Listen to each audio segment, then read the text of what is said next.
And today's Thursday, July 15th already, and it's approximately 7:30 a.m. So I am going to call the meeting to order and call roll. Is Stephen Crane with us? I haven't seen Not Stephen yet. Not yet. I thought I saw Jared. Are you with us, Jared Stanton? I see a He's wave. on. Matt John. I am here. Good morning. Is Good Matt morning. Johnson with us this morning? I don't see him. Okay. Lori Hunter, Here. Justin Cameron. Good morning. Good morning. John Harris. Here. Hi, John. Thank you. Russ Hughes. Oh, did Russ have a meeting over at Thoreau? Is Yeah, that what you he- told me, Jared? He's Okay. busy managing our other building project.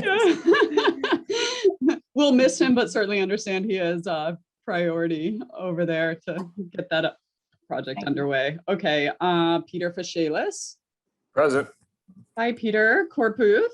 Present. Good morning, Court. Heather Bout. I'm here. Good morning, Heather. Frank Cannon. Yep. Joining us from lovely New Hampshire, Chris Popov. Here. Good morning, Chris. Charlie Parker. Here. Hi, Charlie. Matt Morning. Root. Present. Hey, Matt. And Pat Nelson. I'm here. Good morning, and I'm Dawn Goriello. So welcome, everyone. I'm sorry to have missed the last meeting. I know everyone understands, but I'm caught up. I had a death in the family the night before, so I appreciate Pat taking the reins and leading you all through a great meeting. So thank you for understanding. So I'm glad to be back. So our first order of business is approval of minutes. Did everyone receive the June 24th, the meeting I just referenced, meeting minutes? And I trust everyone did in the email that was sent around with a link to the folder. Does anyone have any changes, comments, edits? Radio silence. I think they looked good. Thank you. Excellent. Okay, is anyone prepared with a motion then? So moved. Okay, Second. thank you. We have a motion and a second to approve the meeting minutes as distributed for June 24th. Any discussion? Hearing none, I will take a roll call. Stephen with us yet? Nope. Jared? Yes. Okay. Matt Johnson, is he? Oh, sorry, I have too many windows open. Let me know if Matt joins. Lori Hunter? Yes. Justin Cameron? Yes. John Harris? Yes. Peter Fishalis? Yes. Court Booth? Yes. Heather Bout? Yes. Frank Cannon? Yes. Chris Popov? Yes. Charlie Parker? Yes. Matt Root? Yes. Pat Nelson? Yes. And I'll abstain since I wasn't there. Great. All right, thank you. Heather, I didn't reach out to you, but I wonder if you might have an update on correspondence, and if there's anything that you didn't receive, I might be able to follow up on the heels of. Yep. If there's anything else, I can tell you about what we got to our committee Great. email. We had just 4 recently. One was a marketing outreach, so that didn't really count. One was an email from a resident making sure that we are aware of the Concord Comprehensive Long Range Planning's Envision Concord document that addresses a lot of town goals, including sustainability. The next was the follow-up with the link to that document. And the last was a request to address 3 different questions at some point in our meetings, the 3 being about how we deal, what we do if things go over budget, the general timeline, both before and after opening of the building, and some sustainability questions. Great. Hopefully everybody saw all those. For any reason anybody's not getting them and didn't see those, let me know. I can forward things and we can make sure that you're getting everything. Everybody get them all this time, since that was a problem in the past ones. Did anyone not receive? I know Peter and Matt Johnson at one point were not receiving things, but I wonder if that got remedied. If not, just let us know and we'll work behind the scenes to get you guys on that list, but I try to CC them when I send things just in case. Okay, And also with that, we had a listening session with, bear with me for a second, because I unfortunately had to miss it. We had a listening session with, is it David Berg? Is that how you say his name? On indoor, I'm sorry. Yeah, Indoor that's air right. quality. On indoor air quality. And a link to his, he did a little PowerPoint alongside it. It was in the packet that was distributed. We also had a few emails from committee members who had follow-up comments on some of the design features on the building that were presented. So we shared all of that with the professionals, and also had a request from a committee member to go through cash flow. So Ian is going to do that. He just shot me a text saying he was having trouble with the Zoom. So whenever he is able to join us, we'll have him. He's going to present the cash flow and expenditures and do that monthly from this point forward. So I appreciate that request. There was also a walkthrough that there was a document shared in the packet folder with, oh gosh, I'd have to open it to see. I know Charlie was there. I think Chris Popoff, Pat Nelson, the athletic director, our professionals. Am I missing anyone? They went and walked both the existing middle school gym as well as the high school gym, if I'm not mistaken, and had a good conversation about the overall size of the gymnasium. So, Dawn, we didn't go to the high school. oh, you didn't end up going. Okay, No, I thought that was part of it. I'm sorry. So the- maybe you're better. Maybe you're better giving an update than Pat. The since you were there. discussion at the middle school, and Charlie, feel free to pretty much covered everything that we needed to cover in order to establish a better understanding of the right sizing of the gym. Great. So there was a document that Kristen, I believe, authored with her team to sort of summarize where we landed with that. So Charlie, I don't know if you have any follow-up or any. No, I think that says it. Great. Chris's Excellent. mail was good. Yeah, and we appreciate everyone taking the time to do that. I think it was really helpful and a true collaborative effort. So thanks to everyone who participated in that. Is there any correspondence that we're missing? Is anyone aware of anything that we've overlooked or? No? Okay, great. Should we be getting correspondence, copies of the correspondence that members of the committee submit on these various focus group issues? So for example, I sent a detailed mail. I don't know that anybody got it except for the design team. I don't know whether we should see those or not, but. That's a good question, Charlie. I assumed you wanted that to get forwarded to the professionals, which was done and shared. No, on I that end. did, but Yeah. I just wonder, as a matter of course, whether the mails that come from us to the design, you and the design team, should be shared broadly with the committee. I guess I'm looking for guidance from you guys. Do you want them to be? If so, I'm happy to. It was not intentional that it wasn't. It's just, I assumed it was for the professionals to hear. So I'm happy to share it if folks are comfortable with that. Or if you, when you send an email and want it shared with the broader group, I'm happy to do so. Or people can copy the MSBC group. I think that, sometimes we get things and we don't know that if people are wanting it to go out to the whole group, or if this is just a question, or so I would recommend if you're going to send an email and you want it to be widely distributed, that you indicate that by copying the whole committee. Well, that's good. That's good to know. I thought there was some sort of a meeting thing about that. Yeah, I would prefer Yeah. to copy others and allow members of the committee to make that decision whether to copy or not. Yeah, I was just gonna say, on an open meeting law, from an open meeting law standpoint, though, you do have to be careful. Okay, so that's what I don't know. Let's. Deliberating by email. So I think in past committees, I've seen it successful where the whole committee is in the BCC so that no one can reply all, because it's really about that deliberating. So you can send a one-way message that puts out your opinion, is my understanding of it. And then people just can't respond. And That's perfect. That's perfect. That's how I've done it. Yep, it's Good. just blind copy. Yep. So, okay, So moving forward, if you want the broader committee to see it, is everyone aware of the middle school email? And that's what we were referencing when we asked if everyone was getting them. That goes to the entire group. So What is the correct email? it is, let me. msbc.concordps.org.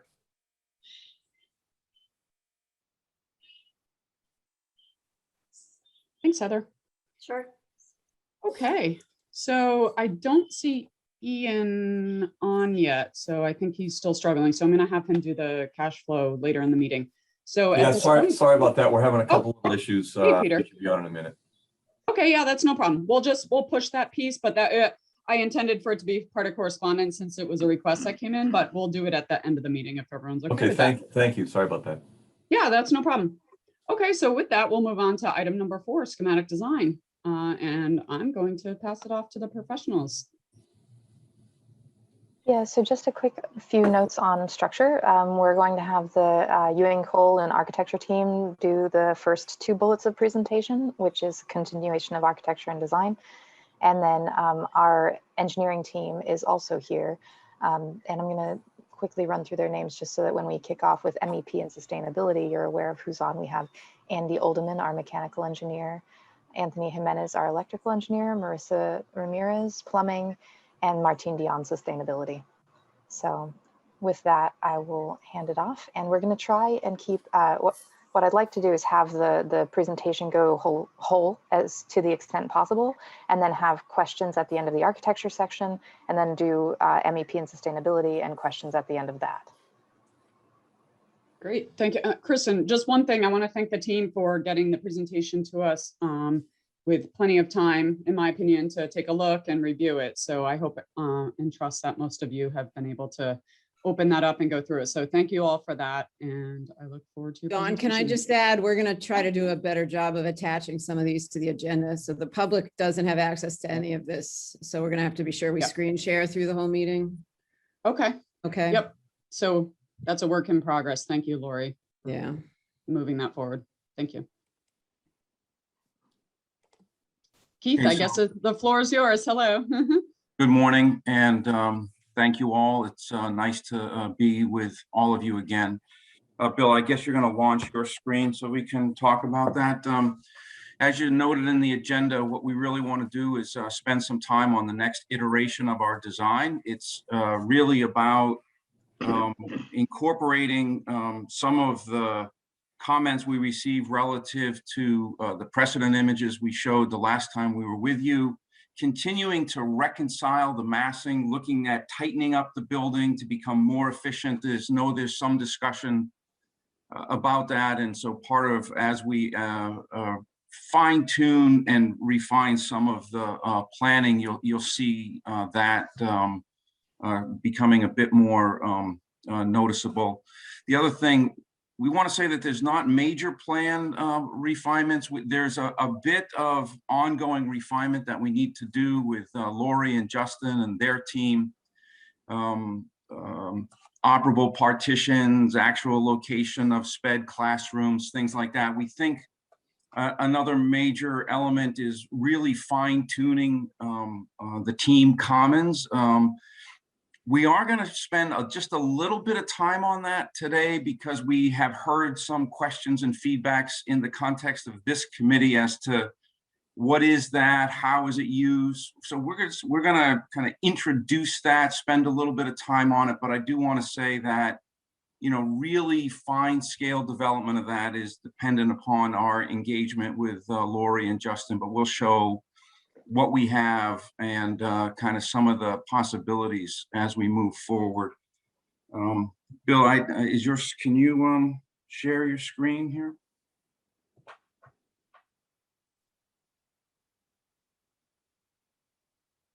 I think Saul's going to share. Okay. So as we're pulling that up, Saul will scroll very quickly through the first couple of slides. They are the visioning and goal slides that we repeat here just because we want to keep the project goals at the forefront of the discussion. We don't really want to spend too much time on that. Slide number 2 is the project goals. Slide number 3 are the learning and other aspirational goals of the project. Slide number 4 is the graphic summary of the program. That is not really being modified. This is the agreement that we've reached at the conclusion of the feasibility study, and this is the basis for our floor plan advancement and massing studies. And so from there, I'll hand it over to Saul. Thank you.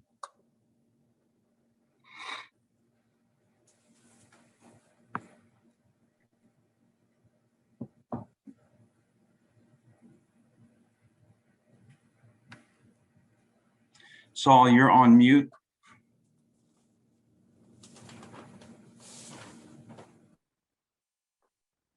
Sorry about that. One of the nice things about the current configuration that it hugs the edge of the plateau, allowing us to have the playing fields in the right location, minimizes the parking configuration and the amount of that the roads actually have to penetrate the site, allowing us to have a very bucolic site, both in the front, particularly when we demolish the existing building here dotted red, but also allowing us to barely kind of go into the ravine, so the classrooms and the rest of the building can essentially look into the woods. We actually have a perfect soil orientation, I think, thanks to Dawn earlier on. It was really important to her. So we have a perfect north-south orientation, which is very, very rare. But most importantly is that we were able to work the site in such a way that we are not sort of infringing on the impervious amount of ground that's required by the township. And that's important not just because it's a regulation, but it's also important because it's one of the foundations of sustainability, not just the mechanical issues. So, we looked at this configuration, and I think that it's important to us to discuss some concerns. One of the issues that was brought up, I think, by Matt Johnson, was why couldn't we flip it? So one of the nice things about this is that actually the classroom block where the kids will be around recess are also away from the roads, away from the service area. And we kind of looked at number of iterations earlier, and one of them was,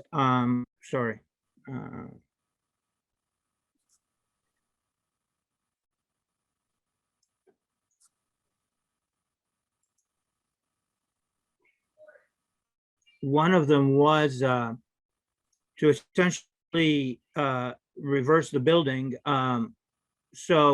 We looked at that, and a couple of things that happened when we looked at that is that and we did that earlier, when you flip the building, two things happen. The classroom is now going to be sitting in the middle of the parking. This is what happens when you get out of presentation mode. The classroom building will be sitting in the middle of the parking. The other thing is that one of the plateau itself begins somewhere around here. So the new public building will be sitting in the plateau, and that includes the gym and all of that. So that's problematic because this will begin to infringe on the very precious flat area of the plateau that we need for the courts and other things. Another important issue is that this building has the service docks and and all those functions that require the service docks, the cafeteria and all that. So we would have to bring in a separate entryway for the service that would begin to bisect the site. We looked at the potential of kind of suppressing the gym and kind of building it into the slope. But one of the nice things about the classroom building is that we can the lower level of that is 14 feet. So while the lower level is 14 feet, it causes very little displacement of soil. I think the plateau begins around here. So we're kind of working the cut and fill carefully, so there's not a big cost. But the gym is much taller. It's like 30 feet or so. So that would cause for more displacement of soil if we wanted to kind of build it into the site. So with all these reasons, we believe that it's, and we recommend it, and we think that that's really important to kind of keep this configuration, is to keep the public building that requires access to the auditorium and all of that by the public at any time in the afternoon or evening, or near the public area, near the parking, allow the service to come in more easily into that area. Look, the service lane here is very short, and to allow for the rest of the site to remain green and have a sense of sort of really beauty and elegance that is associated with a school that would be in Concord, Massachusetts. So just a few, these are just a few notes, and because the question was asked, I wanted to address your concerns and explain our sort of rationale. We've looked at a lot of these options earlier, and these are some of the options. There's some of the only few of the options we looked at. As you can see, even if we flip the parking and bring it into the middle of the site to correspond with the public part of the building, it creates a really difficult situation in terms of the impervious, because when locating it at the corner of the site, it's really kind of a quick triangle. When we bring it into the center of the site, it becomes much more elaborate and longer, and more area would be required. And as I said, when you remove the building, the existing building, you wind up with two small site areas rather than the large area that we have right now.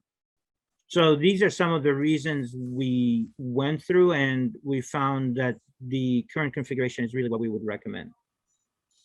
So with that, I just wanted to sort of open any questions concerning the matter. Saul, can you remind me, what was the stated logic for looking at flipping the building? Why in fact? did Yeah, we I get could into raise it? that. It seemed to me that, the way that the building currently is proposed, it has that very long hallway. And there was this notion that the common spaces for each of the pods could form kind of a great identity. But it struck me that maybe they could form more of a great identity if they were more adjacent to one another. But you couldn't do that without making the building deeper. And if you made the building deeper, it would have to be kind of underground at the front of the slope. And it struck me that, well, maybe the whole reason that it was done that way was because, it wasn't on the flat end, which is the other end. And so I just proposed, well, gosh, could you just flip it? Because the gym is not as sensitive to being above ground. You could put it, partially underground, and you could then make the classroom wing deeper and shallower so that those common spaces would be more adjacent and perhaps create more opportunities for flexibility and a grade identity, if you will. But I think that the architect's description or, response is pretty comprehensive. So, I'm no architect. I just was throwing that out there. It's really important to us to respond to these issues because we see you as the messengers to the community.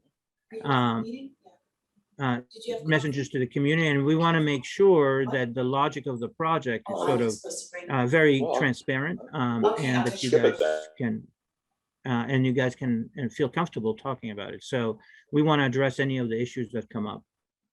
Yeah, And I just Matt. want to note, I wasn't a member before last year, so I missed, a lot of the earlier phase. I did watch it through the videos, but that's okay. This train keeps on picking up new passengers, so that's okay.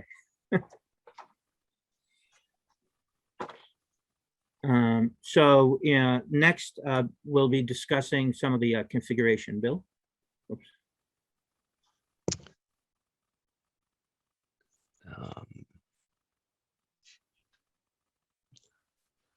So we've Right. seen these diagrams before. Here we go. That's and we just want to touch base to remind everyone. So the school is really experienced through this circulation, and the moments of relief are when the kind of most use or most energy would happen. So that's the team commons working from right to left, the main lobby, and then the community lobby to enter the gym and auditorium. And on the left side being the shared spaces, and then on the right side being the more dedicated educational spaces. And shared being shared among the whole school and as well as with the community. Next slide. So this is again another repeat, but just expanding on the opportunity of the school.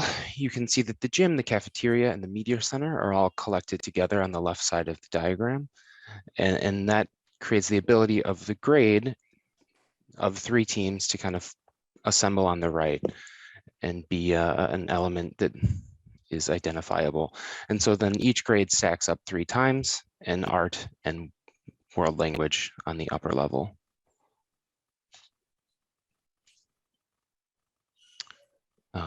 So diving into the floor plan, there's been some minor updates since we last spoke.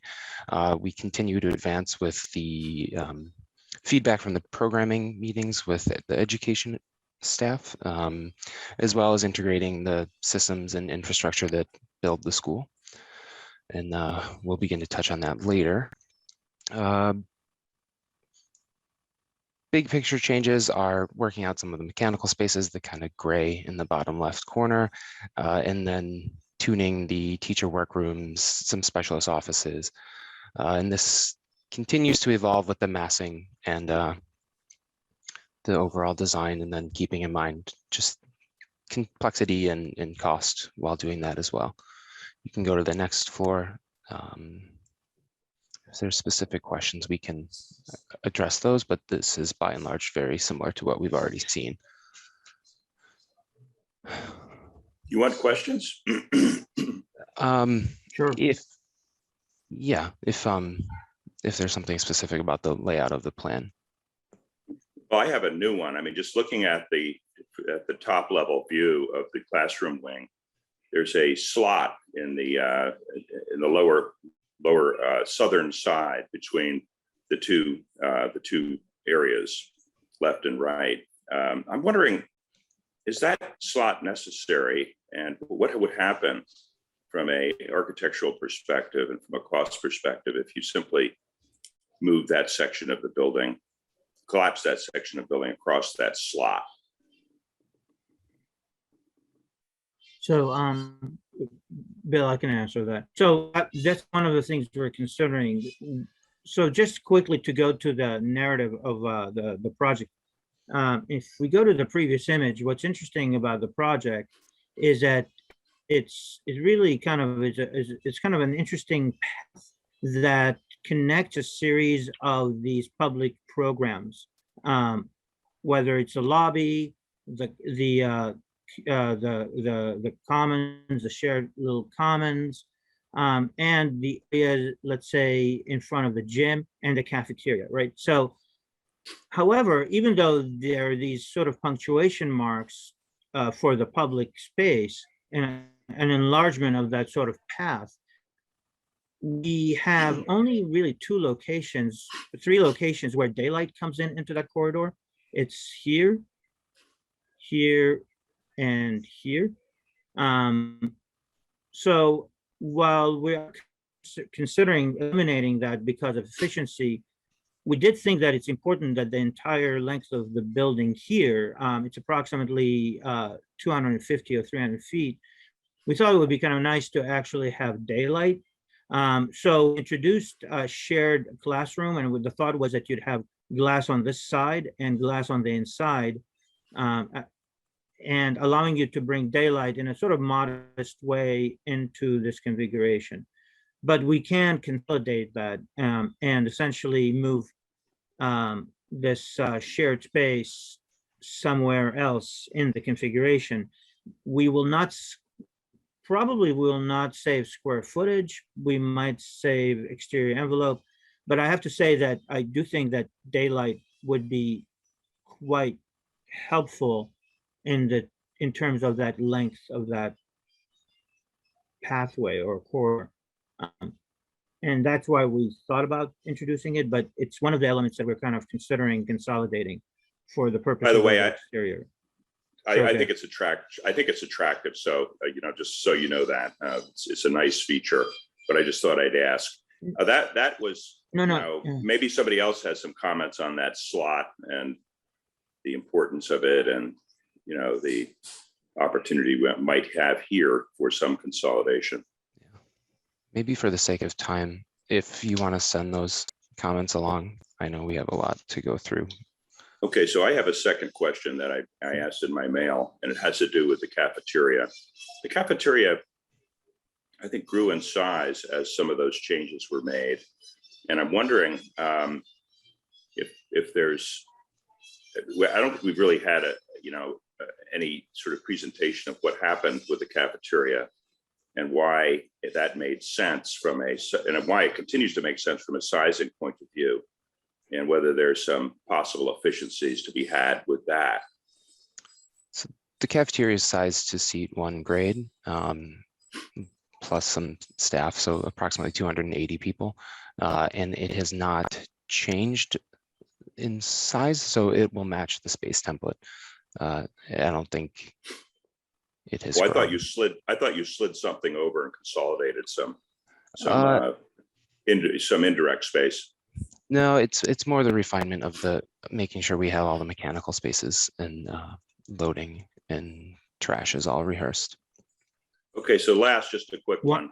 There's a space in the cafeteria for chair storage that I think was associated or linked to the cafetorium as 400 net square feet.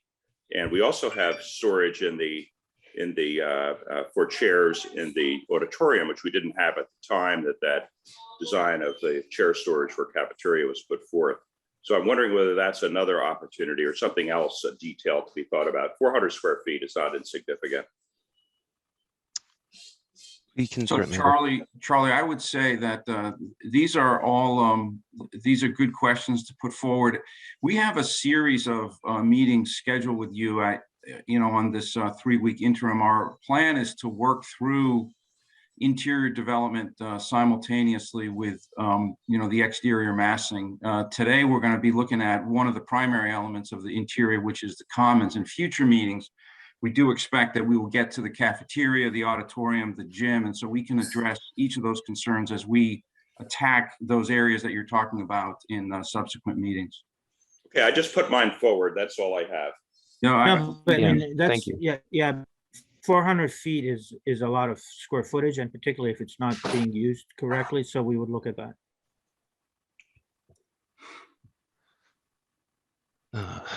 You can go ahead to the next slide. Should be 12. There we go. So we're going to start looking at the exterior of the building, and to do that, we can't really transition to that without looking at the interior and how educational spaces lay out and how things really function. So this is, we'll call it a typical team. It happens to be the Southeast team. So you can see the 4 classrooms, one of them being the science lab, and they're all arranged around the team commons. So in this consideration, we're considering where's the teaching wall, how storage might be addressed, what does access to daylight and views look like, and then how does that scale to an actual adolescent and the teachers themselves. So you can see in the picture in the bottom right, we're looking from a similar common space through a classroom, and we see some windows on that opposite wall. So these are all elements we're considering as we develop the exterior of the building. So fundamental to that exploration is providing natural daylight, reducing glare, mitigating heat gain, and really tuning this to optimum performance for sustainability. So we already have fantastic orientation on the project, and this is an iterative process. So we'll keep coming back to this. We're running some initial studies to look at daylight, all with the end goal of providing a well-lit, sustainable project. So when we start talking about the exterior, one of the interesting things, even though the building seems to have a few in and outs, actually the building itself as a configuration, you can see here, is quite efficient, even though it's a longer building. And it has a few in and outs. And just to explain, some of these in and outs actually occur because of two things. We actually we're trying to be very efficient in terms of circulation and public spaces. So we can't absorb the in and outs by actually aligning things and increasing the amount of interior square footage. The other reason that's driving this is the fact that one of the premises of the project is that it's critical to have daylight. So that's why the building is slightly attenuated in terms of its configuration, right? So, however, the building is relatively square, and the foundation of the building will be relatively simple, and a lot of the relationships in terms of cost of the in and outs of the building is related to really the foundations. So the building begins to configure itself into two blocks, and in order to make this building appropriate in terms of scale and in terms of sort of relationship to the program, which is a school, and to demonumentalize the building, there are three basic strategies. One of them is massing itself, and here we actually are hoping to use some small breaks in terms of the surface of the building in order to diminish the scale of the building. The second issue is actually the fenestration and the configuration of the elements of the building. It's the window pattern, it's the sort of small setbacks, it's change in texture and color. And finally, the third level of sort of study is the introduction of color or finer texture. That's a little bit more granular.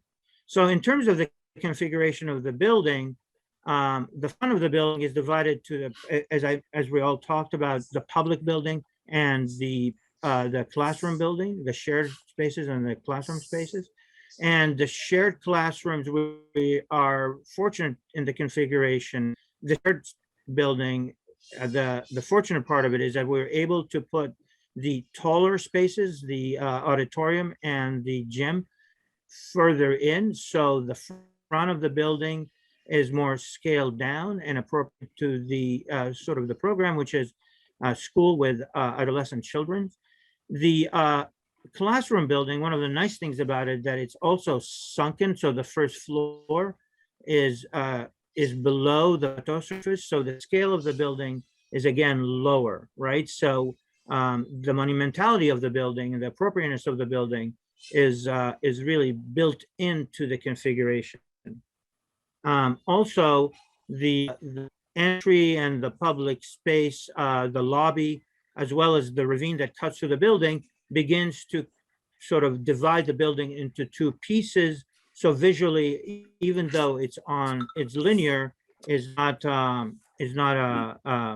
overwhelming. The back is similar, but one thing is we are still looking at simplifying the back classrooms, right? There are strategies that we can use to break down the scale of the building, and we already discussed. For instance, this building has very tentative but very strong sort of breaks that have to do with 2 or 3 feet back and forth.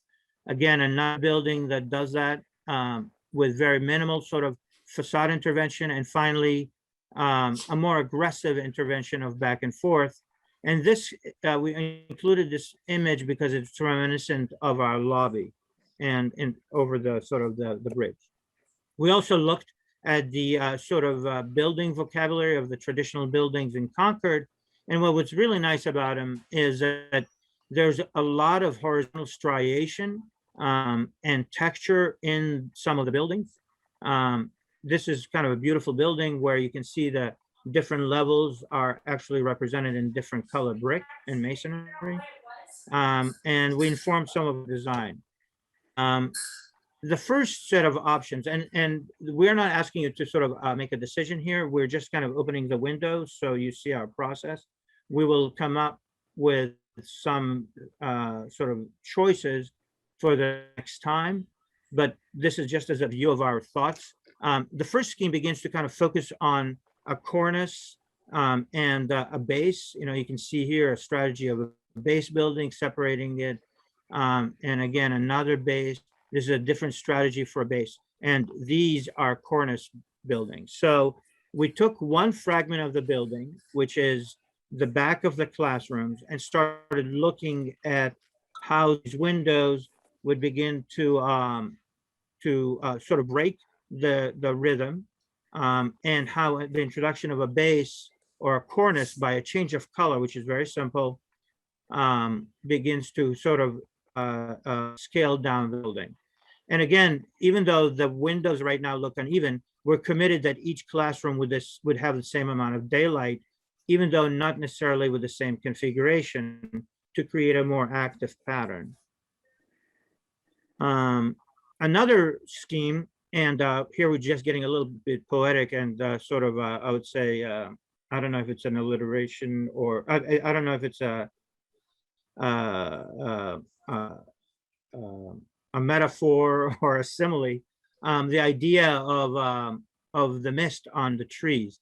And one way of sort of demonumentalizing or scaling down or softening the brick pattern is to begin to create a gradient. And here you can see some softer gradients of the brick changing from a darker color to a different color here. The interesting here is that the darker color is actually more reflective. Same thing here, and we saw an example of that last week. This is a more active change of color, and this is a more active change of color. And we started looking at this project thinking, well, what happens if there is a base, but then the brick actually transitions from a darker color to a lighter color. This actually takes out the base, and we are transitioning from a darker color to a lighter color.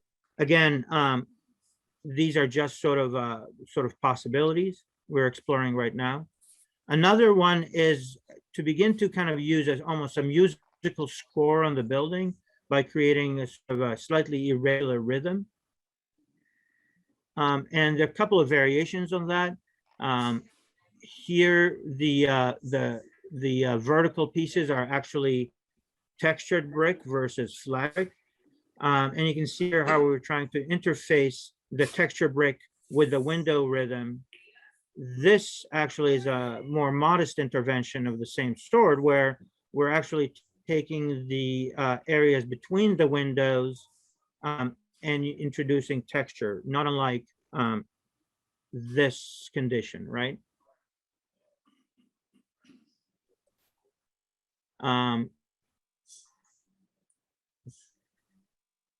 Finally, the thought is to use a more vertical sort of strategy, and you can see it in this building. This project uses a more in and out approach. These are forward of the brick and they're glass. So there are different ways of introducing vertical strategies. We're actually beginning to carve out areas within the facade of the building to again introduce textured brick. And again, it's a very simple approach that requires little investment. Again, the same strategy with a base.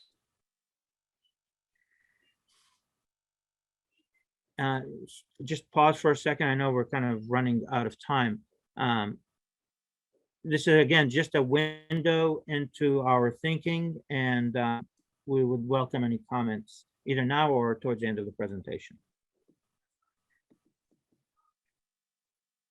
I guess just one comment about the vertical treatments in the exterior. I mean, I'm really familiar with other places in town where with large developments, we try to make it look as low as possible or try to, break up the vertical facade so it doesn't look as massive as a structure. But this is a school building. It's on a school site. It's set back far from the road. I guess I'm just wondering how that element or a design principle is a controlling principle in this particular project. And was that That's a great decided question. early on, or I just No, doesn't, we're just exploring right now. I think it has to do, I'm sorry, this PowerPoint keeps on jumping back.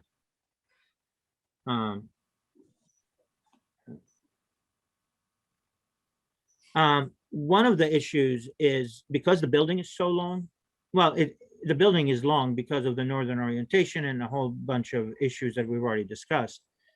We thought it'd be important to break it down so it doesn't it doesn't create a long stretch. So there's two issues we struggle with: vertical monumentality and what I would call horizontal monumentality, where the building is too long in terms of its articulation. So we, we don't think that the introduction of this texture is going to be that aggressive that it's going to create a primary reading, but it is going to introduce a scale.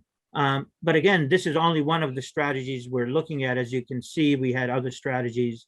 And when we try to present, we try to give you a variety of solutions, and it's up to the community and the team to sort of select the solution that would work for everyone. I would Because that's- just jump in and comment on the vertical orientation of this. I'm not a huge fan, just maybe visually, of the narrower windows, and I think to me it adds a level of seeming complexity that I'm not sure is necessary for a school building. I know the desire is to break it up, but I think there's other ways. I know with Willard, we did some things to break up that long run. To me, it's not something that I'd be a fan of. One of the reasons sure, go ahead. Oh, I was just gonna say, if we're sharing opinions, I'll jump in too. The verticals that we're looking at right now, I'm not a real big fan of either. I don't love the kind of the blocks. One of them that you had, lots of kind of rectangular blocks, and I'm not a big fan of that either. The images that have caught my eyes both in this, and I watched the recording of the last one, that I think make a lot of sense for Concord are the ones where the coloring starts to look like natural materials, where it looks like wood, even if we're not using wood. And not that the whole thing has to be wood colored, but where you mix in, like these, I'm not a big fan of. The ones where you mix in kind of natural striations or wood looking things like that, I feel like if we can go for a look that looks like it's a, more natural building in the natural space, I think that's a great thing to aim for. Sure. Like that top left is a neat striated look. The bottom left, I like the way, one color fades into the next, but that's kind of a style thing. I don't know that everybody would like that, but overall, I would say kind of a natural looking theme, I think would make sense in that space and for Concord. It's interesting because we thought that that sort of the soft transition of striation would be the softest and most natural. We sort of have a masonry budget, right? So we thought that this striation, I mean, not necessarily the window pattern, but the sort of the softness of the brick, sort of like these images, begins to be sort of really interesting. And it's always interesting showing in a building, particularly in a school, a quality that is unexpected. Everybody expects brick building to be heavy and hard, right? And we thought that the sort of transition introduces a softness, which is kind of a surprise element. one thing about the windows, and I know we're running out of time, one of the issues is that we have limited amount of daylight. And one of the things we're trying to do, and this is sort of the inside of some of these broken windows, is distribute the glass in the classroom. So we have an even wash within the building. And we also are trying to allow for children to see out. So it's sort of a compromise. We looked at schemes where we centralized windows in one big space, in one big gesture. But what it does do, it leaves good portions of the room without as much daylight. And so the strategy of the window is not necessarily just formal to break the surfaces out, but also a way of distributing light within the classroom. Just as a comment, sorry. Well, the priorities, I mean, priorities are important. And I think our goals really should be to have very excellent distribution of light, and daylighting is one of the most important things that we can do. This is Charlie. So that would be point one, I think, from a goals perspective. Point two is sustainability.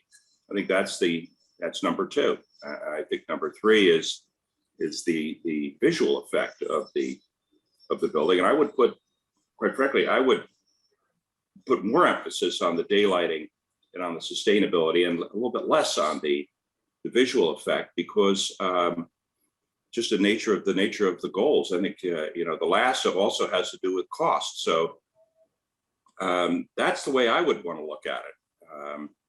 And I have no objection to a simpler form, just so long as we can get the daylighting accomplished, because that kind of is key. Sure. No, I think we're balancing the 25% glass to brick, the daylighting issue and the cost issue and light distribution. That's why we have vertical windows, because we would like to go to the ceiling so light penetrates deeper into the classroom. But we're considering all these issues. Sure. Sorry, Saul, I thought you were done. This is Dawn. My 2 cents, and I know we're running out of time. You had a diagram of the students, like with their of the classroom section with the vertical heights and the kind of yeah, it's back a few slides. But what's important there, realistically, I don't know if you can get a 10-foot ceiling. If you can, that's awesome. But getting light distribution, and I think your diagram showed it. Nope, not that one. There was one before it that had like writing surface, that one. See where it says deepest light into classroom between 7 and 10. I mean, if you really focused on getting a few punches, we often do this where you get views at the student height, but then can get a few transoms that bring light deep into the space from above. That might help balance some of the percent glass with also natural daylight, which will then reflect off the white ceiling and draw it deeper into the room. So that's my 2 cents on that. I'll otherwise keep my opinions to myself, but that's a key piece that you can draw daylight deep into the room without creating a lot of glare. And if you don't have windows below it, you're reducing your percentage. So this is all very productive discussion, and we appreciate the feedback. We are conscious of the total agenda.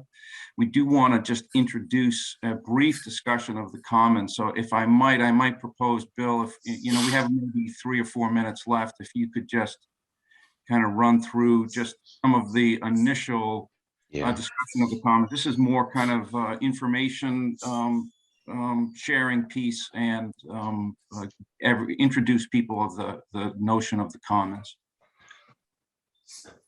Yeah, so we could just jump into the commons. So we've heard some questions about the team commons, how that might interact with the corridor, what that feels like, how sound is addressed. There's been many conversations. So we wanted to present just show you some images of the precedent schools, which you've seen. This is more to queue up a conversation with Concord Public Schools and really what the middle school culture is beyond that's a conversation beyond the kind of programming studies we've had before. So looking at our specific model, we've heard that fidelity of team is very important and it's a central goal. So we see this done with operable walls. So the blue dashed line is indicating a folding glass wall. So there's a lot of transparency. We're getting borrowed light into the deepest part of the building, and the opportunity for that to be subdivided. The red line is a folding solid partition. And then on the right, you're seeing you could have a scenario where you have, 20 kids in each classroom, a more traditional model. The middle diagram is, what if that solid partition opens up and you can begin to collect? Maybe that's science and English mixing for some kind of special project. And then the last is a scenario where the entire team is encompassed within one room and they can work on projects or some kind of shared group activity there. And we would, of course, defer to Dr. Hunter and Mr. Cameron on kind of how this will work. You can flip ahead, Saul, I think, moving through this quick. So we've also heard that fidelity of grade is important in building grade identity. So each grade is comprised of the 3 teams, and also there has the shared workshop room.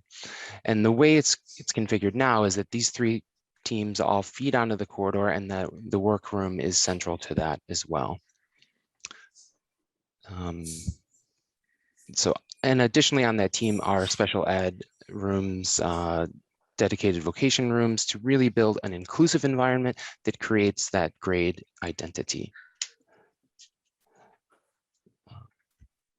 So these are some specific diagrams zooming in at the team commons and how we can address the kind of distraction noise comments that we've heard before. So we don't need specific comments. These are paired in 3 columns. There's sort of 3 explorations asking essentially, how do we create the best educational environment in that team commons? So the first, and this could be a teaching wall, a counter, some storage. There's lots of devices that can aid in the instruction. And this is just teasing out some options of where that could be. The first one being, maybe it's on the opposite wall, and then the team has the chance to kind of encompass the whole space, including the corridor. The second one moves it to be a little more of an intimate environment. And then the third is, what if that turns and is it biased to one side? Is it central? And then the next slide is kind of what that could be. Is it a screening element? Is it a pinup space? Some kind of display and share space with screens or a smart board. Maybe it's a counter and a fixed furniture element. So I think this discussion really comes down to one of utility and flexibility, right? So how finely tuned are the things that you introduce to that would support the pedagogical model, and then how flexible do you want to be? And so there's lots of variations within that. We look to explore this in a little bit more detail, but we just wanted to introduce that. I do want to wrap this up, and then we have to get into the engineering portion of the meeting, but I hope you see that, as we advance, all of these things they're all interwoven: site design, building planning, exterior, sectional qualities, fenestration patterns. And so increasingly, you'll see us illustrate how each of those moves is tied to all of the others as we move through schematic design. So again, we appreciate the opportunity to get in front of you again this morning. If there's time at the end of the meeting to entertain more questions, we're of course happy to do that, but we want to respect the remaining portion of the agenda. And I guess I'll turn it back to Kristen to walk through the engineering components. Great, thank you. So I will take over sharing the screen and we'll get right into the topics with starting with mechanical.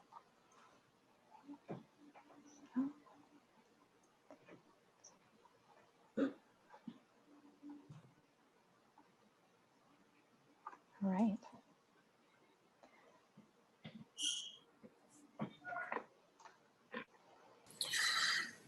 morning, everyone. Andy Olderman, nice to see everyone again. So a little bit of this is maybe covering some ground that we covered during feasibility, but just to remind everybody, we are in schematic design, and so we do plan to fully run through system options and document ultimately the preferred option for the project for a mechanical system. From just a system, a design approach standpoint, we are going to be complying with MA Easy, as well as other applicable codes when it comes to determining ventilation.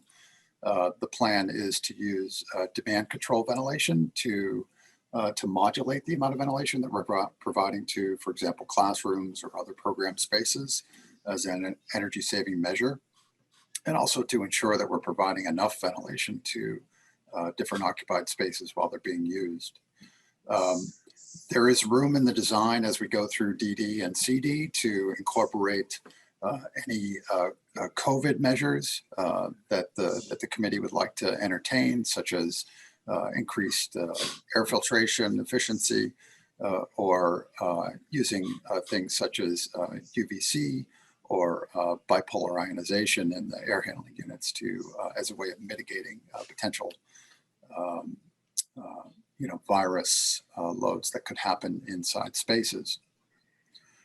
From a heating and air conditioning standpoint, coming out of feasibility, we were leaning heavily toward electric refrigerant-based heat pump system, a VRF system, which we'll cover in this morning. No gas-fired equipment. We're a net zero ready building, so everything is electrically based. And working with electrical will ensure that there is appropriate freeze protection for the building during a loss of normal power. Next slide. Some of the highlights of the Massachusetts Easy Code as they relate to the mechanical system. Working together with architecture, we need to have an envelope that performs in a way that gives us a heating load that does not exceed 5 BTUs per hour per square foot, and because that's the limit of the system's capacity that we're meant to have for heating systems to the program spaces. There's also some other criteria that they define minimum efficiencies, such as the COP for heating. They want us to, evaluate the effect, the effective fan horsepower that we're using to move air, which is simply, making sure that we're not, disregarding. I would classify it as good engineering design to make sure we're not owning more motor horsepower than we need for the project. Next slide.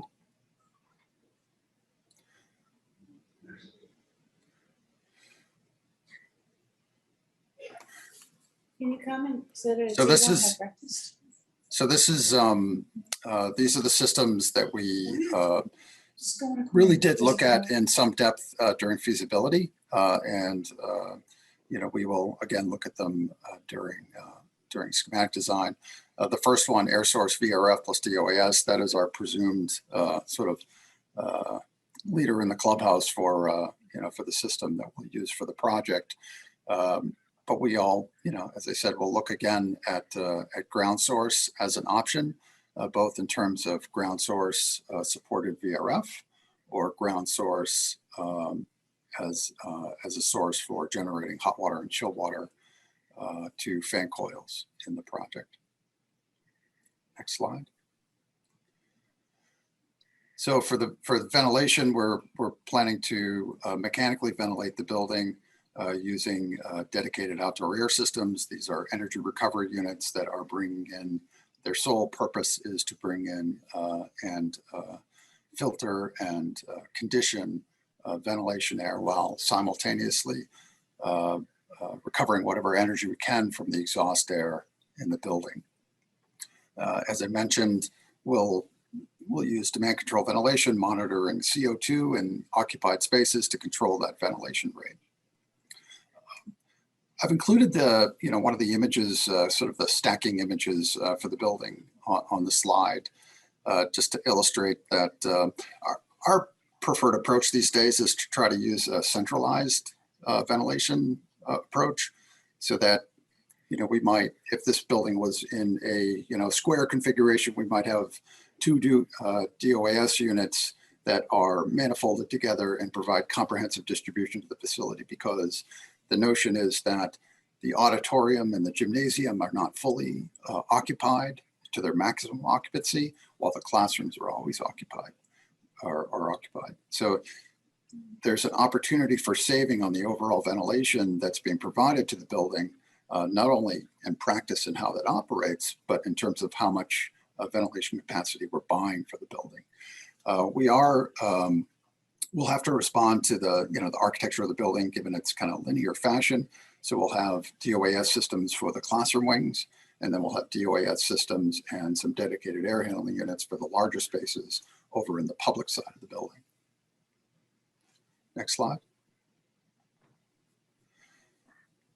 So the sort of, as I mentioned, the kind of the preferred option coming out of feasibility was a VRF system. So that is, just to give you a sense of the pieces and parts of that system, the presumption is either grade or roof mounted VRF condensing units, which you see on the right, connected to a range of primarily ducted heat pumps, and you can see illustrated in the schematic or the diagram on the left. Ducted heat pumps give us the advantage of better distribution to, say, a classroom. What might be a little different in this diagram is we would plan to have those fan coil units outside of the classroom spaces just for acoustic reasons. And we would provide ventilation. There's two strategies. In this strategy, we're bringing the ventilation through a variable air volume box to the back return end of the fan coil unit for good distribution of that ventilation to the space. But there are, some designs might have us bringing that ventilation directly to the room through its own dedicated diffusers. And again, that, just that VAV box in this example is being controlled by a CO2 sensor, whereas the fan coil unit's operation is being controlled by a temperature sensor. Next slide. And, just to give you a sense of how that system kind of plays out across, maybe a portion of a classroom wing, where we would have a rooftop energy recovery unit providing mechanical ventilation to all the spaces through dedicated variable air volume boxes, and then temperature control being provided by those ducted fan coil units as supported by an air-cooled condensing unit that's either located on grade, and that is shown in this diagram, or on the roof.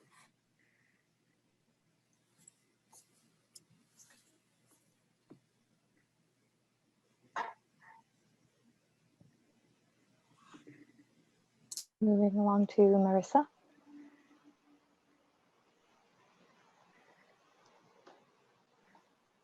Good morning, everyone. My name is Marissa Ramirez, and I'll be doing the plumbing and fire protection presentation this morning.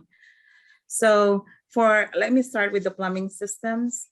So during this phase of the project, we're assuming that a domestic water booster pump will be required, but it will be confirmed through the hydrant flow test. So we just want to make sure that the incoming pressure can accommodate the most remote fixture, which is typically a water closet. So the number of pumps will be determined during design, depending on the peak flow. The next slide. So since this is a net zero ready building, all equipment will be electric. So for the domestic hot water system will be provided by electric water heaters, and it will be a centralized and a storage type electric water heaters. They're at least 95% efficient, and they're compliant with the Massachusetts EASY code. And again, being a LEED certifiable project, we are proposing low flow fixtures. Examples are these lavatory faucets. They can be 0.35 GPM to 0.5 GPM. They're sensor operated, battery powered type. And this faucets that we're proposing, all the electronics, all the solenoid valves are all going to be above deck, no box below the counter. So it's easy to replace and also easy to maintain. You don't need to go under the counter to replace a part. And again, there's a lever here that shows that you can control the temperature. So everything is happening, all the things that you need to do is happening above deck. So it's easy to maintain. And for the sink faucets, it's just like a 1.5 GPM and it's a manual type of faucet.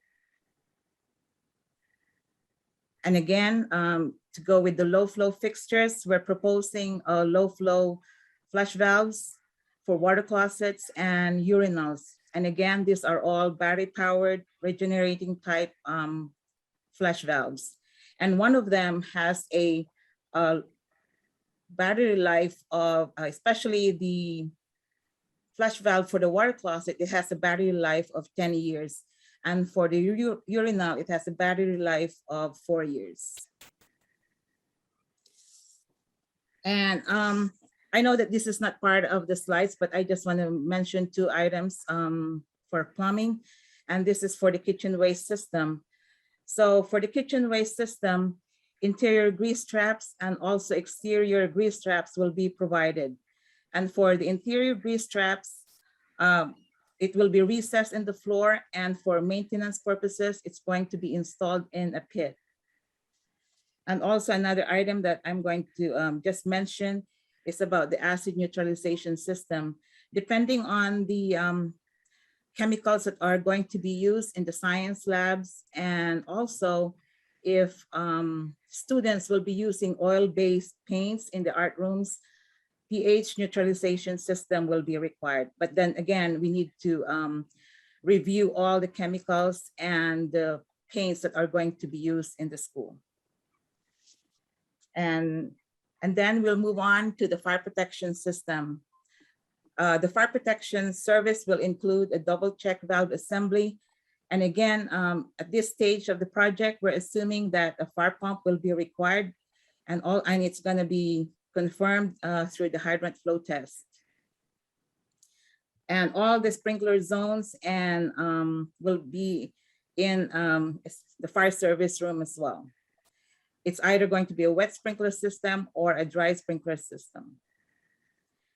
And on this last slide, we're just showing you the types of sprinklers that we're going to be using. Concealed type, upright heads, dry pendant, and sidewalls. I've added the last one, which is the flexible piping connections to sprinklers, but this is if the town approves this type of piping system. But this is like a flexible hose, a stainless steel flexible hose connection, braided connection, and in lieu of the standard hard steel pipe. So that concludes my presentation for plumbing and fire protection. Thank you so much. Okay, my name is Anthony Jimenez. I'm the electrical engineer from SMMA working on this project. And I'll be talking to you about the electrical service and distribution to start, and then we'll kind of get into different parts and pieces of the system, focusing mostly on code-driven things and some easy code requirements. So we'll be starting at this building will require us to have a new pad-mounted utility transformer. We'll be coordinating with Concord Municipal Light and Power to help finalize that size and location, as well as any other provisions they may have. From there, we'll enter the building into a main switchboard, and we'll have a fairly typical distribution system downstream of that, separating our power, our receptacle panels, our lighting panels, our mechanical panels per ASHRAE metering requirements, which I'll get into a little more in a different slide. It'll be a 480 volt, 277 system, and the preferred manufacturers will be specifying our Square D, Cutler Hammer, or GE. The entire building will be the same manufacturer for all the distribution panel boards. Next slide. So talking a little more about metering, I noted here that it will be following ASHRAE and LEED requirements, but it also ties into the EASY requirements as well. We'll be separately metering the total building, the HVAC separately, each portion of the lighting separately, all the receptacle panels, and then any individual load that is greater than 10% annually, which will likely be some of the HVAC equipment and the electric hot water heaters. And per LEED, we'll be storing that data through a smart metering system for up to 36 months. And that data will be, it will be able to provide consumption and rates. It's weekly, it's daily, weekly, hourly, annually, by pretty much anything you can, quantum imagine. So it will be very transparent as to where you're using your power and where it's being drawn. It will have its own interface that the facility managers can log into, and it will also be tied into the building management system for convenience. Next slide. So the building will also have a life safety generator. So at this time, I'm anticipating about a 450 kW generator, and that will include the loads you see on the screen here. So the most important ones will be our life safety. It's egress lighting and exit signs, the fire pump, which the size is, of course, still TBD. The fire alarm system and the bidirectional antenna for fire alarm radio coverage. Then in addition, we'll be adding HVAC requirements for freeze protection, any pumps and controls. The kitchen refrigerations will likely get a generator circuit, tel data security, any telephone systems that are separate from the tel data line, the elevators, and then a handful of receptacles throughout the spaces, the custodian spaces and the nurses areas, the admin areas, whatever, we working with the town, we feel appropriate to have generator backup power. And at this time, we haven't come to a decision yet if we're going to use natural gas or diesel. A quick overview of the two. If we did natural gas, it would be hardwired into the local utility in the area. We would need a sign off from the building inspector and from the electrical inspector to allow it to be a life safety option per the electrical code. Gas needs to be determined as reliable if we wanted to use it for life safety. However, speaking with Russ, we've learned that some other schools in Concord, Mass do use a natural gas generator, so it's a good sign that we'll be able to. But the downsides of the natural gas generators is that they're typically more expensive to manufacture. They're usually anything larger than about 150 kW is a retrofit of a diesel generator, so it's usually a custom build, and it can be a little more costly. And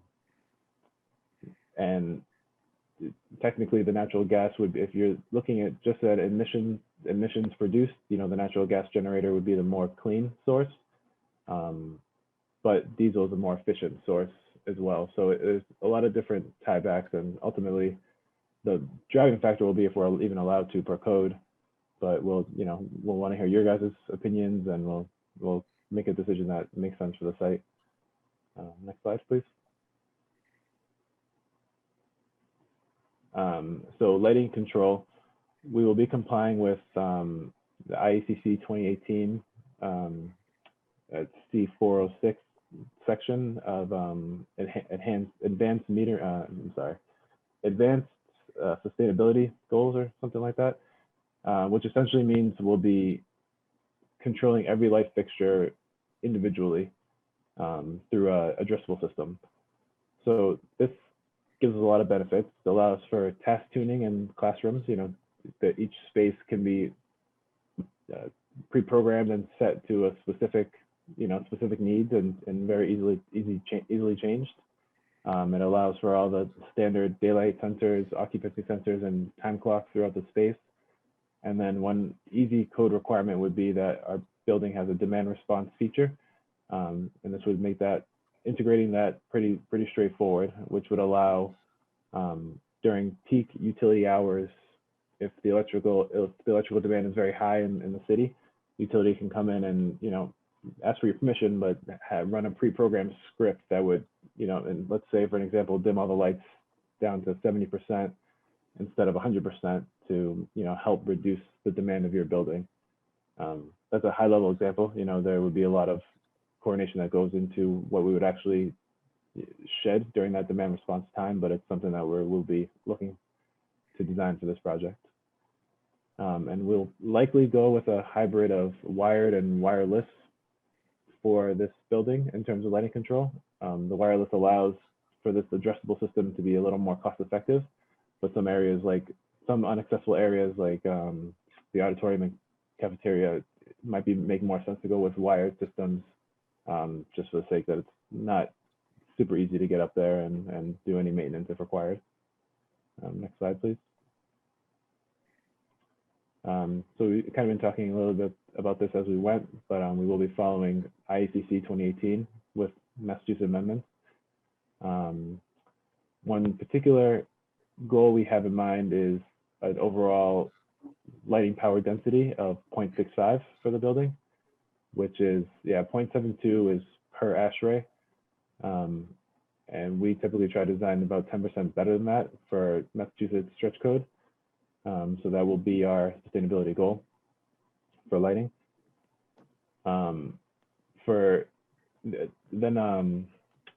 Well, I'll start with EV charging stations. So per lead, we will require, it's not too many, I can't recall, I think it's 2 or 5% of installed parking spots require electric vehicle charging stations. But easy code is a little more demanding, and it requires 10% installed day one with provisions for 60% of electric vehicle charging stations. So what that would mean is we would provide the conduit pathways and have the circuit breakers available, and have the panel boards and the available power in the electric room. So in the event that those are installed, it's a matter of just buying the device, installing it, and pulling the wire to the location. And then of course, a huge part of easy code and the net zero building is the photovoltaic system. So we will, I don't know if Martine will talk about it today, or maybe you have already heard about it, but we'll essentially have as much PV on the roof as we can, or provisions for it, and then potentially some canopies throughout the parking lot, or over the parking to kind of, like a canopy. If we do the readiness, we'll be providing pathways and coordinating with Concord Municipal to understand what requirements we'll need for that size of PV array, which preliminarily speaking could be anywhere from 800 kilowatts to maybe 1.2, 1.3 megawatts. So it would be a large system, of course. So Concord may or may not have specific requirements that we need to understand and be prepared to design for. Most commonly, it would require a couple extra pieces of equipment on site. So we'll work with our civil engineers to locate all that kind of one centralized location and keep it out of the way. Okay, if you can go to the next slide. And then another portion of to meet our sustainability goals is electrical plug load controls. So essentially, this will be tying a receptacle to the occupancy sensors in the space. So when no one's in the space, those devices don't draw power anymore. Per ASHRAE, we require 50%, but typically we've been trying to go above and beyond that to help with, again, sustainability goals, and we've looked to do around 75%, 80% in other schools. So with that, we'll essentially be controlling almost all receptacles in corridors and back of house spaces, but we understand in classrooms there are specific needs that, maybe a charging hub needs to charge overnight and can't be turned off, or if there's an aquarium that the fish have a pump and, they need to stay alive. They need that electricity. We would, here's a typical classroom here that notes non-controlled outlets versus controlled outlets. And another strategy we typically do is we can control half a receptacle. So, and you can see that will be indicated with a little power symbol on the receptacle that is controlled, which is per NFPA 72 requirements to label it, to make it very clear to the facilities and to the teachers that, okay, if I plug it into this outlet, I'll lose power tonight, and if I plug it into this bottom one, it will remain charging or remain plugged in, even when no one's in the room. Yep, thank you. And for the fire alarm system, this will be pretty straightforward. We'll be incorporating a voice evacuation system, which is pretty standard for schools. And we'll be coordinating with the fire department to understand any other specific requirements they may or may not have. And in terms of pull stations, we'll likely only have one pull station throughout the building in the admin area. It's a new building code that, deters chaos if someone wants to come in and force students to run out of, awful things like active shooters. If they want to force students to run out of the classrooms, they could pull the pull station. So to eliminate that possibility, we'll only have the one pull station by the admin space in a controlled area, but the building will be, we'll have smoke detectors in the corridors. We'll have, it'll be fully sprinkled. So those are essentially their own smoke detectors as well, and thermal protectors. And there'll be notification and audible and visual notifications all throughout the building. So they'll be, up to code and again, approved by the fire department. And that's really the end of my the electrical design. Thank you. Good morning. I'm Martine Dion. I'm the Director of Sustainability at SMMA. Many of you know me, but I know there's a couple of new people on. I will give a brief, very brief overview of our sustainability. I think a lot of it has been covered by the design team, up front, the design update, and the MEP, the mechanical, electrical, and plumbing engineers.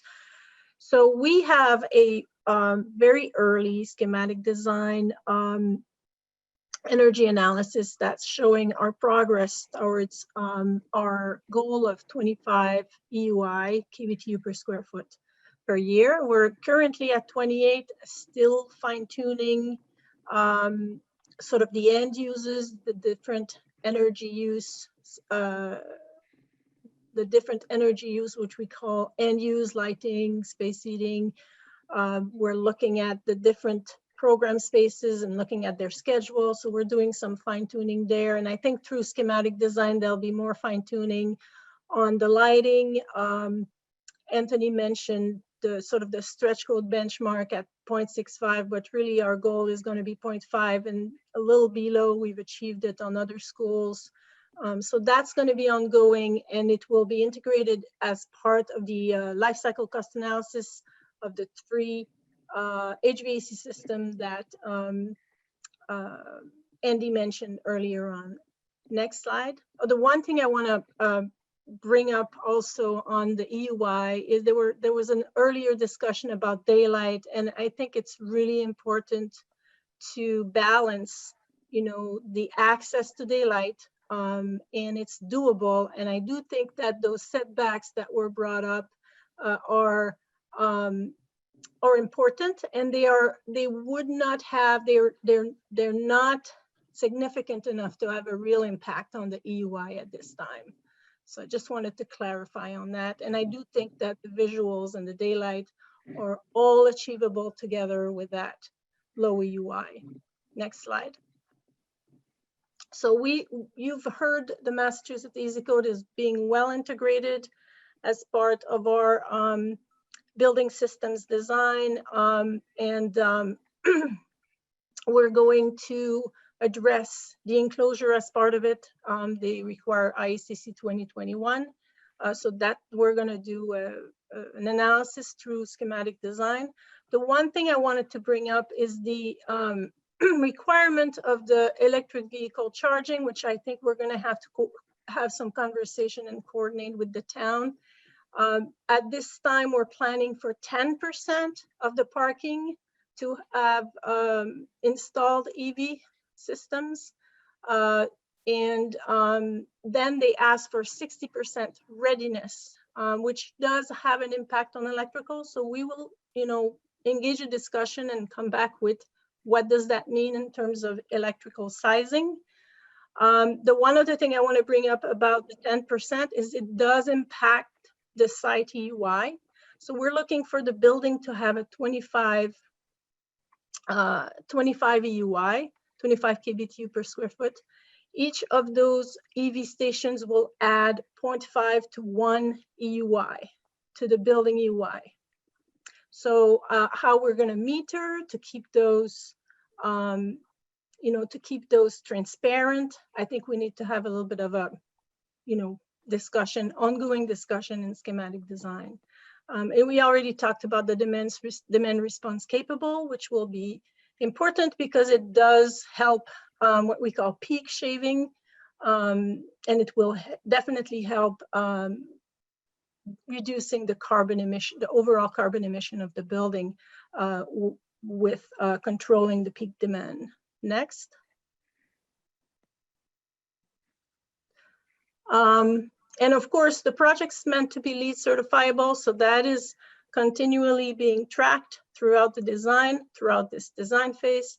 I just wanted to make sure that we have a huge focus on energy efficiency here, but we are not forgetting about everything else that's comprehensive of sustainability for this project. So we will be doing embodied carbon analysis.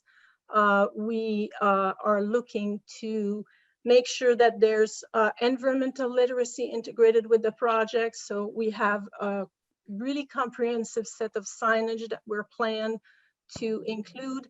And that would also include some further signage for the users and operators of the plug load controls.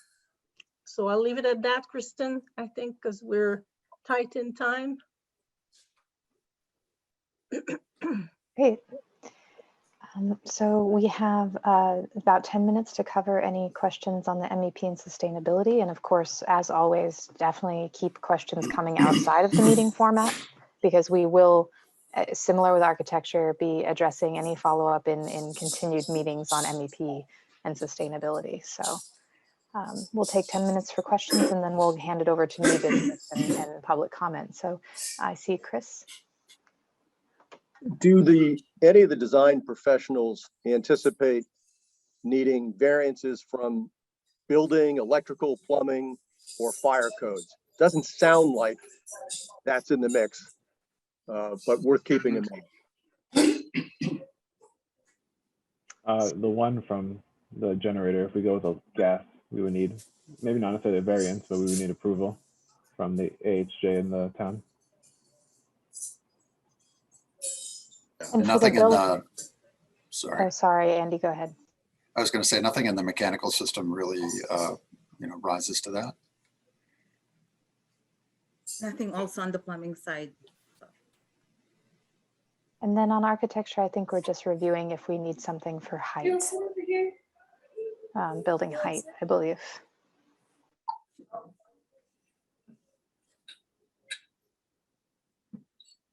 We'll go with Matt. I have a question on process. Are we going to, there are a lot of specific questions, and I think there's an opportunity for some back and forth. I think, by the way, I think that the sustainability stuff was done quite well. But I think, there's been some discussion about the use of the sustainability subcommittee to further work through some of this stuff with you. I don't know whether you've thought more about that or if you think that makes sense or what, but might be a good idea. Sure. I think right now we wanted to get everyone's feet wet again with the MEP and sustainability systems approach. I think the next major item will be that life cycle cost analysis that the team's working on between now and the next meeting. And so I think that we should work on that and come back with updates there. We'll obviously be continuously updating any, with the architecture team as the envelope and the window patterns and all of that evolve. So I think we'll just, we'll proceed with coming back to the next CMSBC meeting. And then again, let us know what your specific questions are, because I do believe that through our process, they will be addressed in the meetings planned. But yeah, understanding what you'd like a deeper dive on would be helpful. I guess, there are a couple that come to mind for the costing process. Is displacement ventilation being considered for any of the larger spaces? And that would be number one. Number two, and I don't know whether you've mentioned that during the call already. The second question is has any consideration been given to air to water instead of VRF? And I don't have a lot of information on air to water other than the notion that it has been done successfully, especially in Europe. But I don't know what the situation is here, but I thought I would ask because it would impact what you study from a cost perspective. Yeah, that's Charlie, the air to water. It's probably represented in what was option number 3, which was, or at least parts of it, which was ground source to a refrigerant-based system that generates either hot water or chilled water. Well, this would be a 4-pipe air to water, refrigerant flow system, as opposed to a ground source heat pump. Yep. So the air source air to water versus the option that we have that probably most closely resembles that, which is air source heat pump, which just uses refrigerant straight to the fan coil units, versus air source that uses a refrigerant based system to either generate hot water or chilled water. Those systems don't typically have as good an efficiency as the straight refrigerant based systems. It is an option, and some might prefer it just over the, for the benefit of not having as much refrigerant distribution within the occupied building. But it does, put you in a different situation relative to the energy performance of the building. Relative to, I just want to be sure. I just want to be sure we cover that base. Sure. And, definitely happy to take a deeper dive into that and other topics, including displacement ventilation. We've looked a lot at that for these net zero type projects. The limiting factor for displacement is quite often providing perimeter heat, because we're necessarily electric only. We don't have our good old reliable hot water boilers that do such a great job at providing perimeter heat. To go with straight up electric resistance heat is not good for the building energy performance. It has a COP of 1 versus a refrigerant system, which has a COP, of 3 or better quite often. So we can certainly entertain that. Looking at the auditorium, we've used displacement ventilation in a lot of other projects for auditorium and other sort of large occupied spaces. I just think it should be discussed and either considered or ruled out for the reasons that you've stated. It's an open question that some people have, and I just think we need to deal with it along with the air to water stuff. So I think you covered that quite well today. Thank you. Sure, thank you. Going on to Matt Johnson. Yeah, I just wanted to first say that the number of charging stations in the parking lot seems really excessive if you consider that EVs today are getting ranges of 200 miles and up. They're getting to be roughly comparable with gasoline vehicles in range, and we don't provide a gas station at a school. So I really don't expect people to have to be, and especially middle school, parents or teachers to have to be charging their vehicles up. Yeah, sure, providing some stations would be great. Maybe 10% is a good number, but 60% seems completely unnecessary to me. The other is that in choosing a generator, the choice of diesel versus natural gas, I really expect that the relative impact would be incidental given the emergency use. I know that there would be periodic, startups of these things to ensure they're working, but it's really, we're talking about a minimal, amount of energy consumption relative to all of our other sustainability goals. It just seems maybe not worth the trouble to retrofit a diesel generator and all of that. So I just want to clarify, thank you for your comment on the EV station. That is, the 60% is a readiness is a requirement of the EASY code, which I think is the EASY code is something that we're implementing. So that said, it's not the code yet, so we could definitely discuss that feature, which is why I brought it up. So thank you for your comment. If it was a residential apartment building, that would make total sense to me. It's where people are garaging their vehicles, but this is not that place. Thank you. Pat? Yeah, just a quick question. I don't know if this is where it fits, but early on in our correspondence with the community and in early forums, there was a lot of discussion about assuring that we are considering wiring the building for internet access versus all wireless for internet access. So I just want to put that reminder out there. Great, we'll take that note. That will be in a subsequent technology and communications meeting. Great. But yeah, we have received that correspondence, and we'll keep that on our radar. Great, thank you. I had one question also on the hot water system. Seemed like when you look at the histogram there, it looked like it seemed excessive in terms of the amount of the EUI that goes to hot water. And I'm just wondering if we're pulling all the stops out to get the most efficient system in terms of storage and things of that sort. That, and I know we have a dishwasher and that's a big consumer, but it might be an area where it's fruitful to investigate to get the EUI lower.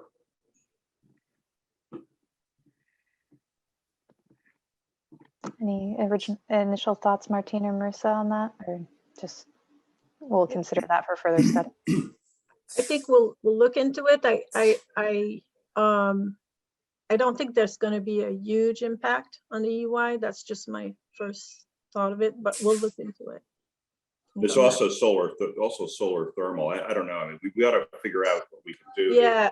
To get the EUI down to 25 or below. Yeah, the way to get it down, Charlie, will unlikely not be with solar thermal. Solar thermal is going to take real estate on the roof from the PV. And we've seen in other projects that it also needs more space, for the tanks, storage tank and backup tanks. So we can look into it, but I do think right now that the majority of projects are going hot water electric. There is a dishwasher. The hot water load of this school is still fairly low. So we can definitely look into it and get back to you on this. Well, I just threw that out as an example. It would be helpful to understand what the areas of opportunity are with in terms of your opinion, in terms of dealing with the EUI, because we've got to do something to move that. We will, and it's being at 28 with a goal of 25, being at 28 in SD is good. We don't want to show 25 and then have a discussion, discussions through SD, DD, and CD. Specifically, I will tell you that I think what's going to move the needle here will be the use of the building in the summer, which we have some of it now, but probably not as much as it will, and the plug load controls. Which often gets go back and forth between the teacher's need, and the potential of reducing the EUI. Those will be two big areas that will impact the EUI, I think, more than the hot water. But the goal is to look at all areas. We want to make sure that we really explore all the aspects of the building systems to get to our goal. Great, and so now I want to wrap up questions and ask that any others come via email to the committee and to the committee chairs. and hand it off to Ian because I know we were going to present cash flow in the beginning and that got postponed before new business.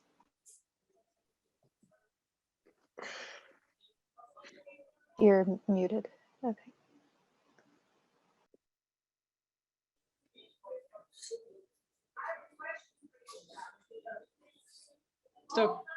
Still can't hear you, Ian, but it looks like you're sharing your screen.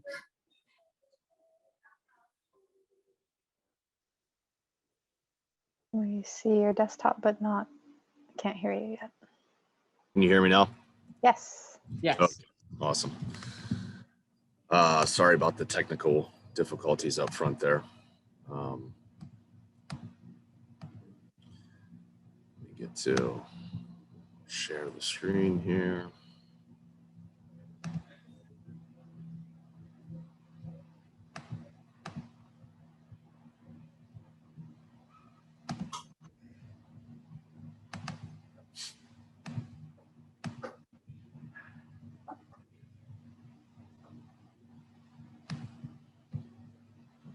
Can you guys see that? Yes.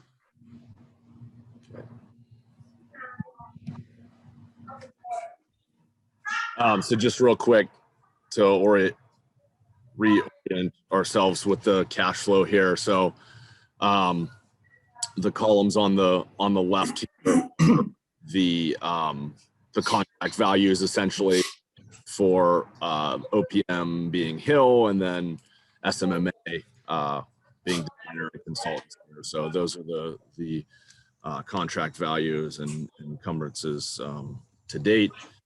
And at the beginning of the job, we project out what we think the expenditures are going to be and the time frame in which the expenditures are going to happen. And so that's what you're seeing here in the estimated expenditures column with total contract commitments to date. And then these are the actual expenditures. So we continue to update this on a monthly basis. It goes into our monthly OPM reports, and there hasn't been too much change in actual expenditures, with the exception of SMMA invoice in the month of June here for services rendered for feasibility study. So spent to date is a little over 760,000 of the 1.19 million. And then this is just a graph that shows it graphically here. So pretty straightforward. Any questions?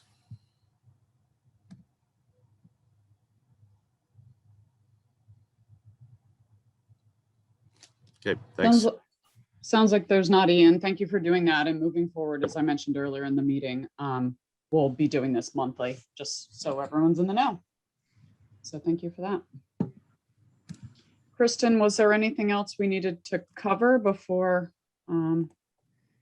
we move on to any new business or public comments? I would just really encourage anybody to send questions. I've made a list as we went. I didn't want to use the meeting time for that, but I think if anybody else does, that was a lot of information this morning. Yeah. So, let's definitely keep answering questions as they go. Yes, thank you for that, Lori, and encourage everyone to write them down and send them along, and we'll share them and then get them answered in subsequent meetings and presentations. So thank you. Okay, anything else? No, any new business? There's one thing I realized you had sent around, Lori, a presentation of one of the professional development? Yeah, it was a national curriculum conference. And I know Chris was getting all sorts of virus alerts when he tried to open it, so I'll double check that. Oh, and Google I downloaded it fine. Oh, good. Okay. Yeah. Let me know. Okay. It forced me into Google Drive because it was so big, but I do think it's worth your time. It was the first time I've ever seen a curriculum, high-level nationally renowned veteran curriculum consultant present at a curriculum conference with an architect. And it was all about connecting the learning space to the instruction, and a really nice new lens on how we plan instruction and match the space to it. And and very validating, I think, in terms of what we've been talking about for proposed spaces, you know, team commons, et cetera. It definitely is worth a few minutes of your time to scroll through, but really interesting to actually have this curriculum leader name that in lesson planning, we want to be naming what space we're going to do it in: outside, inside, common space, virtual. Like, it really became a structure for all the ways we have, frankly, COVID accelerated some of these, obviously, and keep the benefit of all the options we've been starting to use. And I think the new building really fits where that was going. So thanks for the reminder, Dawn. Yeah, I have two questions. I realized after we got through the correspondence, I said, oh, I didn't mention what Lori sent around. I was able to download it. It's only like 26, 27 meg. Kristen, I don't know if I can email it to you if you're able to put it in the folder for everyone, so that if folks are having a hard time downloading it off of Google, I was able to do it fine and flip through it. Do you know if it was recorded, Lori? It was, but because it's a conference, I had to pay virtually to attend. It's not accessible. I wish I wish I could get you the recording. Yeah, I mean, the visuals were helpful, but I was wishing that I could hear what they were saying alongside of them. So yeah, okay, good. So we'll get that on the folder for today and share that around so everyone has access to it. Any other new business? I just wanted to make one comment on the thing that Lori sent, which was, it seemed even a little more radical than what we're doing at the middle school, in that it seemed to challenge the fundamental notion of a 20-kid classroom, that they, you know, there weren't any discernible like 20-unit classroom structures in a lot of those examples they were showing, that it really took virtualization to the next level. And so I would say, if anything, we're building a more conventional building than some of the things that they were showing. And maybe that's where the narrative would have balanced that a bit, because I think there was a presumption you might be starting with some of those core pods or classrooms the way they more typically are. But this was definitely, to the part you're completely right, Matt, it was a stretch presentation and the word innovative was all through it, and really pushing on us as educators to break down some of the structures that limit us, schedules being one, traditional class assignments being another. I think there's a moderate approach there that probably becomes the doable approach. But it was a balanced approach, and knowing maybe this is the real out of the box way to think that you could apply parts of to what we all have for reality in classroom setting. And I think the most successful architecture will be flexible enough to accommodate that if that's where it's going in the future, right? That was, I think, the point. Yeah. Great. Lori, just a note about that slide deck. I didn't get a virus alert. What I got was an inability to scan it because of its size. So okay. If Kristen can verify it and send it along, I think that'll be reassuring to everybody. Okay, very good. Thank you. Thank you. Kristen, I don't know if you downloaded it, but I'll email it to you right now. I think we can both handle under 30 meg without issue. So I'll do that now once we're done. Okay, any other new business? If not, I will call for public comment. If anyone wants to, I see Mr. Dean Banfield. Good morning, Dean. The floor is yours. Good morning. Dean Banfield, 73 Walden Terrace. I am the Finance Committee observer to the committee here. At the risk of sounding like a broken record here, I'm going to mention again that the current operative motion that the committee is operating under is to try and scratch around and look for opportunities to save money. And the primary way to do that is looking for square footage. But my recollection, rather dim, my memory being what it is that you were going to add that as a regular piece of the agenda. What opportunities do we see in, because this week we looked at the classroom wings, we looked at how space can be, manipulated, or how daylighting is going and this and that. And when Charlie tried to mention something about, hey, we might have a few hundred square feet over here in the cafeteria. Oh, not this week. So I'm just kind of bringing back to the front that you have a few committees in the community who have asked you to sort of constantly take a look, try to keep this at 100, and we're over that now, so we're trying. The other thing I guess I'm going to mention, and that is that I did have an opportunity to look at the deck prior to the meeting, and we slid past the first 2 or 3 slides because they're mom and apple pie, and they would have taken time that wasn't necessary. But as they go on to the public record, and they're the thing that forms the record of this committee, the first slide in the deck does not even mention this the latest operating motion that you're working under, which is that this gym will be that the gym will be constrained by this size, that the auditorium will have this many seats, and that we will look for these opportunities. What it has is a motion for 108 million, an operating assumption of up to 103 million, and the initial motion of 80 to 100. But it doesn't mention the current operating motion that you're working with, which is to try to look for opportunities to get it down. So I'm just saying that as a point of information for the public record, that slide really is, missing the current operating presumption that the committee needs to be working with. So that's my comment. As I said, I'm feeling like a broken record, but thanks for listening. Thank you, Dean. Any other public comment? Speak up, raise your virtual hand, anyone?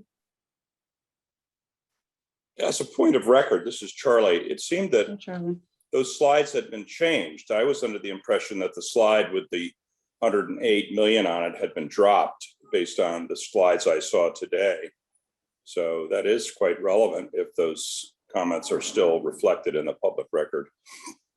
Yeah, I think the draft we saw was a little different than what was flipped through today, even though it wasn't addressed. So I'll ask our design team to reconcile that and get the record one.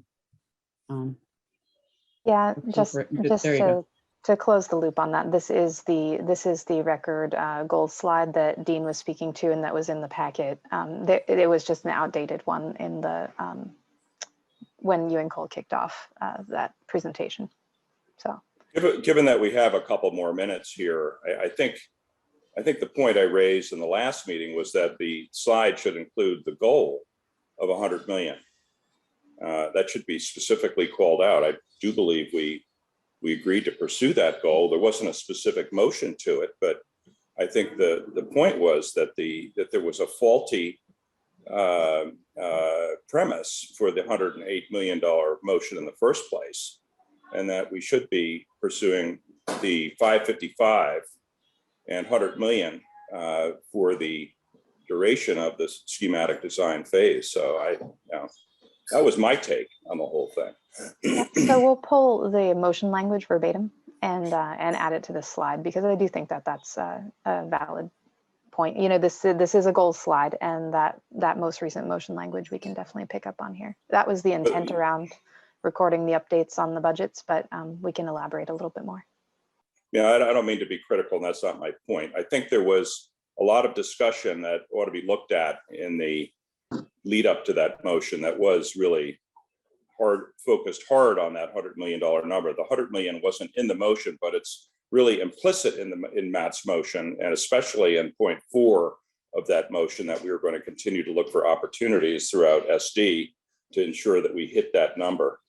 That was what Chris Popop had added as a 4th item for that motion. So yeah, I think it'd be great to get this straightened out.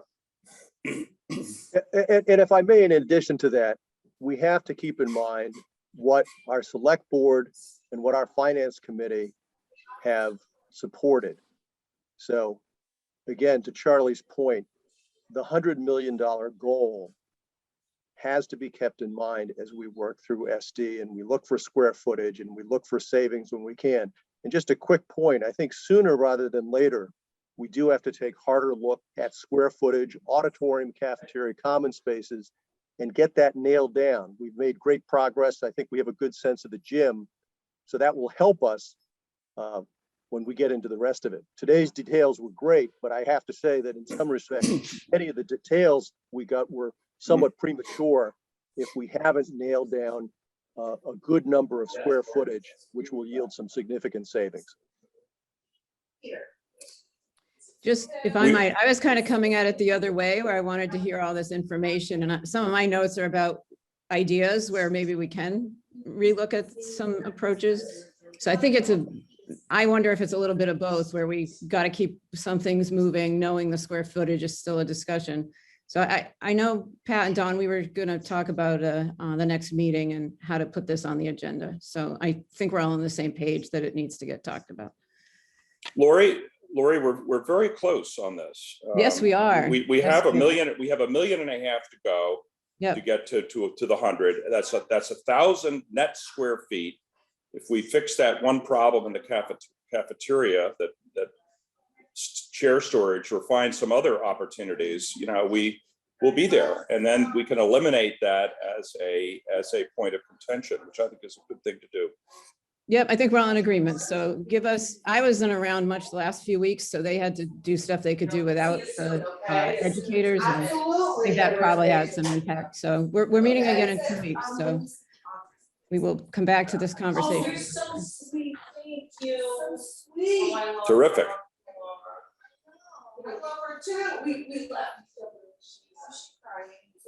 Okay, any other public comments?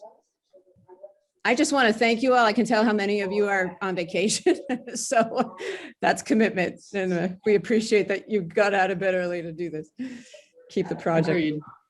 Yeah. The gift of Zoom, right? We might curse it sometimes, but we wouldn't be able to do that otherwise. Right. It would definitely be tougher to get a quorum together. So thank you all. Okay. If no one else has any public comments, I will entertain any motions anyone might have to adjourn. Okay. Second. And a second. All right. Let's go through the order here. Stephen Crane. Hi, Stephen. Hi, yes. Thank you. Jared. Yes. Matt Johnson. Yes. Lori Hunter. Yes. Justin Cameron. Yes. Russ Hughes. Hi, Russ. All right, everybody. Yes. Oh, I skipped over John. John Harris. Sorry. Yes. Sorry, John. Peter Fishalis, I think, had to leave us. Corfu? Yes. Who's got the background noise? Charlie? Charlie, would you mind muting? Oh, I'm sorry. I'm No, up that's in okay. Thank Vermont you in a very much. hotel. Oh, that's Sorry okay. about Thank you that. very much. Yes. Heather. Okay. Heather Bout? Yes. And Frank Cannon? Yes. Chris Popoff? Yes. Charlie said yes before he muted, so thank you, Charlie. Matt Root, I believe, had to leave us for a meeting. Pat Nelson? Yes. And I'm a yes. So thank you, everyone. Kristen, real quick, remind us when the next meeting is. The 29th. Okay, excellent. So we'll see everyone then. Send along your comments, questions, concerns, and we'll get them addressed. Thank you for all your time, professionals, and committee members and general public. Thank you, guys. Thank you.